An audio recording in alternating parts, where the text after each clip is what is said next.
You are watching Delhi News. गाय को राष्ट्रमाता घोषित करने के लिए चारों तरफ से इस समय स्वर उठ रहा है। इस समय देश का कोई वर्ग नहीं है जो ये बात न उठा रहा हो। केवल सत्ताधारी पार्टी जो है भाजपाई हिंदू, संघी हिंदू, केवल उनके मुंह पे ताला लगा हुआ है। वही नहीं, गाय को माता नहीं बोल पा रहे हैं, बाकी सब बोलना लग गए इस समय। तो धीरेन्द्र शास्त्री ने अगर ये कहा है तो स्वागत है। अरे भाई, जब पशु आप कह दोगे तो पशु जैसा ही व्यवहार होगा। अगर आपको हम पशु घोषित कर देना तो आपके साथ भी पशु जैसा व्यवहार शुरू हो जाएगा। इसीलिए तो हम कह रहे हैं कि पशु सूची से हटाओ, माता के रूप में दर्ज करो। देखिए कितना परिवर्तन आ जाता है। आप करके तो देखो। जब तक गाय को माता माना गया इस देश में, तब तक ये देश सोने की चिड़िया भी था और समृद्ध भी था। दूध की नदियाँ बहती थी।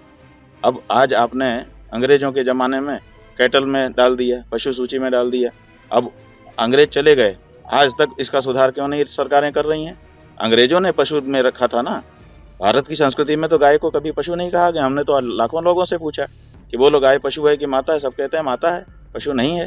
तो फिर जब देश की सरकार कहती है कि हम बहुमत के आधार पर निर्णय करते हैं, तो देश का बहुसंख्यक समाज जब कह रहा है कि गाय पशु नहीं है, माता है, तो आखिर इन सरकारों को क्या दिक्कत हो रही है?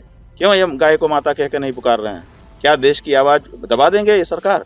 क्या देश के लोगों की आवाज़ नहीं सुनी जाएगी और विदेशियों की आवाज़ सुनी जाएगी? ये सरकारें हमारी हैं कि ये उन्हीं अंग्रेजों की पिट्ठू हैं? ये बात तो तय होनी चाहिए।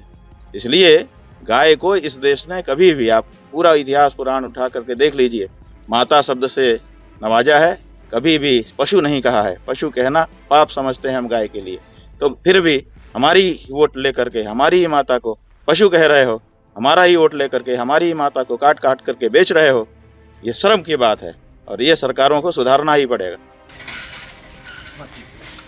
बोले धर्म सम्राट ज्योतिष पीठाधीश्वर जगत गुरु शंकराचार्य भगवान की जय। धर्म की जय हो।